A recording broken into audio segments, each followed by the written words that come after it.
Indeks harga saham gabungan atau IHSG adalah indikator rata-rata pergerakan harga dari saham-saham yang tercatat di Bursa Efek. IHSG mencerminkan performa pasar modal. Ketika IHSG turun, hal itu menandakan menurunnya kepercayaan investor terhadap kondisi ekonomi.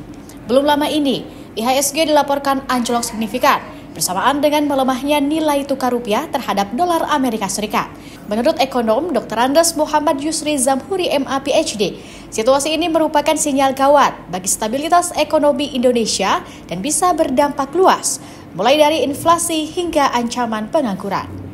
Karena unpredictable, maka sifatnya pasar modal itu bubble. Tahu bubble? Anak-anak yang nih balon itu, balon menggelembung. Harga itu menggelembung dan tidak ada orang yang bisa mengontrol itu. Oleh karena itu, pasar saham itu adalah pasar saham yang sangat jangka pendek. Namanya overnight. Buka jam 9 pagi, ditutup jam 9 malam dalam satu hari.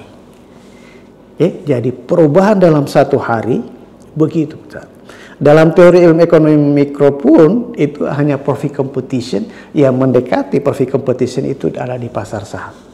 Menurut dosen ilmu ekonomi Universitas Hasanuddin ini, pelemahan IHSG dan rupiah tak bisa dilepaskan dari dinamika global, terutama kebijakan ekonomi Amerika Serikat. Ketika The Fed menaikkan suku bunga, biaya modal menjadi mahal di seluruh dunia, termasuk Indonesia. Akibatnya, investor menarik dana dari pasar negara berkembang dan harga saham pun tertekan. Di saat yang sama, nilai tukar rupiah ikut terdepresiasi. Dari sebelumnya Rp16.000 per dolar Amerika Serikat, kini menyentuh angka Rp17.000 hingga Rp18.000 per dolar Amerika Serikat. Situasi ini dinilai memperbesar potensi inflasi dan menjulitkan masyarakat berpendapatan rendah.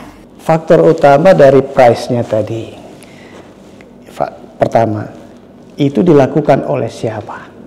Kembali lagi, kekuatan global. Siapa yang paling berpengaruh di global? Negara maju. Kita sebut large open economy. Siapa large economy? Amerika, Cina, Jepang, dan seterusnya. Nah, persoalannya ini titik berangkat turunnya harga saham itu, saya sangat yakin itu karena krisis ekonomi Amerika.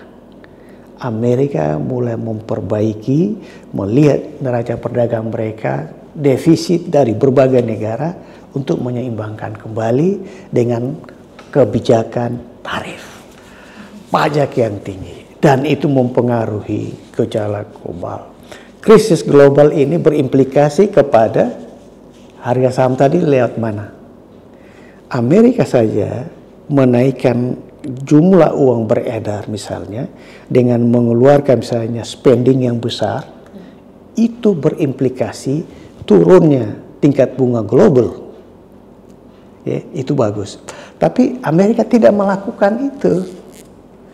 Muhammad Yusri menambahkan, stabilitas ekonomi nasional tak bisa disandarkan hanya pada pasar modal. Pemerintah harus hadir dengan kebijakan yang kuat, baik secara moneter, melalui Bank Indonesia maupun fiskal lewat intervensi Kementerian Keuangan.